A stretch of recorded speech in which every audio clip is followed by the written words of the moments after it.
Welcome to Tent Talk, the podcast with Nancy McCready, where we talk about life under the big tent of God's presence and the provoking process of discipleship. Here we go. Hey everybody, welcome to Tent Talk. This is Nancy McCready. This is 5.0, the last in the series known as Shadowlands. Set your sights upon His splendor and pray the same for those that you love. Your confidence in Him will increase and you will be able to wave to the promise, knowing that God will cause it all to take place in His timing.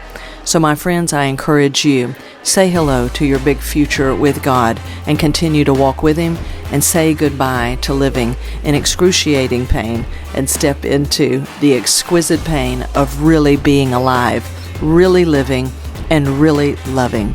So thank you for being with me in this series, and I look forward to our next time together. Love you all. Okay, my friends, I have no control over the background noise as I am away for the weekend with my husband celebrating my 62nd birthday that's coming up in a few days, and this is also our annual time to get away together and to Christmas shop and just think about the year that has been and the year that is to come. It's kind of a hello and goodbye weekend where we're preparing to say hello to the future and saying goodbye to the days that are already past. So I want you to be encouraged to stay with me in this podcast, even if there's a lot of background noise. But we should be used to this since we're on these travels together. And right now we've been traveling through this podcast series known as Shadowlands. And we're closing it out today the only way that it could possibly be closed out and then to continue on in our real life is that we must set our sights on Him. Totally. Come on, we need to set our sights on His splendor, not their shenanigans. I said in one of the previous episodes, get your eyes off of the scary events that may be happening. Get your eyes off of the roller coaster ride that people you love may be on, and get your eyes and heart, your affections, your attention, everything about you. Make that decision out of your freedom to turn your focus onto Him. Let Him love you. Let Him bring light to your darkness. Let Him be life to your bones. Don't let any bitterness or disappointment fester down and embed itself down into you. But let Him tend to you as you set your eyes upon Him. And I know you've heard this and read it in many things before, so it's certainly not original with me. But it's been said that if you're in a ship, in a massive storm, being tossed all about, don't put your eyes on the ship, what you're in. Don't put your eyes upon, the waves, but set your sights on the lighthouse that's on the shore. Set your sights upon that thing which is immovable in the storm. And you, my friends, then will be practicing, if you will, the very same thing that you're praying for those that are in the Shadowlands, those whom you love, is that you will be setting your sights upon Him and His splendor. I think it's in Psalm 90.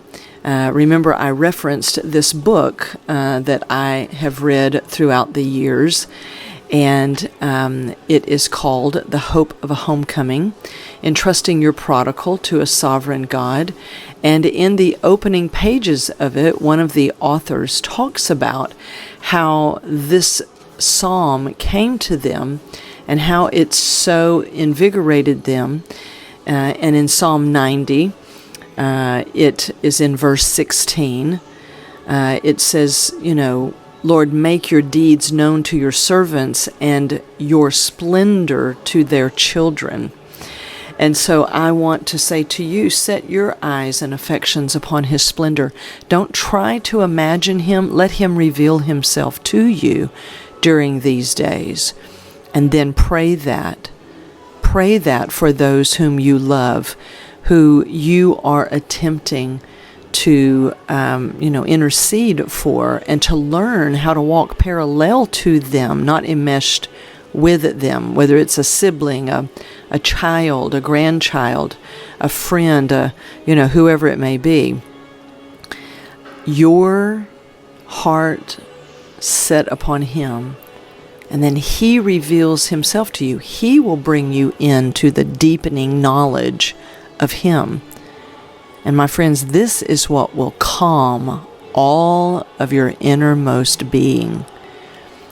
And then I want to say to you, as we close out this series, is, my friends, then like the people in Hebrews 11, whom we tend to so revere, but do we really see ourselves as people like them in this hall of faith, if you will, this, where it lists so many by name and others just by the powerful generality of that, they might not have seen the promise manifest in their lifetime, but they'd already received it.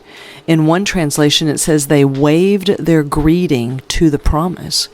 And I want to say to you, my friends, as you set your eyes upon His splendor, the beauty of His person, you can read where Paul talked about this in Philippians 3, 7 through 10. Read it in the Amplified Classic, the Passion Translation, the Message Bible, and don't read it with a monotone voice.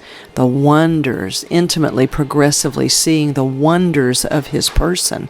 Your confidence in Him grows because Galatians 5:6 says that it is the love of God that invigorates and activates and energizes your faith. And then, my friends, you wave to your promise. I want you to stand up in your house today. If you're in your car, I want you to literally, because I do this all the time as a reminder. I lift up my right arm usually, and with my eyes closed, sometimes I wave to that promise because it's in the eternal realm, and I bid it come into time and space. So I wave to that promise, that word that I know that has been written in the eternal realm, the realm of my Father. It's the word that my mother believed and brought me home to Jesus. And it is the word that I will believe and wave to for my children, for my loved ones, for my family members, for people that I know, and standing with you, for all of those that you are standing with, that we wave our greeting to that promise and we bid it come into time and space. Come and show up in the timing of God. Because, my friends, we must honor, as God does, the free will of people. But that means we also want to bow ever more to the absolute will of God and call in His will into their life. So I pray that this closing episode has encouraged you to stay, my friends. Stay. Stay with Him. Set your eyes on His splendor. Your confidence in Him will grow. He will begin to literally unleash life inside of you, and you will grow, and your confidence will grow, and you wave to that promise and bid it come, and you stay with Him. So let's step into the future, because we have a Father. We have a future. Step into that. Say hello to your future with Him right now in the present. Hello to their future with Him, and say goodbye. I also want to remind you to read the last 2 or 3 days, and I don't even wait until it's the actual day, in the devotional book, My Utmost for His Highest by Oswald Chambers. But the words, I believe it's on December 31st, when it talks about letting the past that cannot be fixed, let the past rest, and let it rest upon the bosom of Jesus Christ, the only one who can bear it, and then step into the irresistible future with Him. Maybe that would be good for you to read that today and every day as you move during this season. So be encouraged, my friends. You can live your life no matter what decisions other people make. But we don't want to walk off in a cavalier, arrogant disregard for others. We want to move in our life with Him, and we want to give Him our faith for Him to be able to move in the life of others. So, I hope that this has brought deep encouragement to you, and that you will receive Him and His love and life today at new depths. So I love you all. Check out the bonus episode for Tent Talk over the weekend, and then we'll be back together soon. All right? I love you all. Bye. For more information on Nancy, please visit nancymccready.com or follow her on social media at NBMcCready.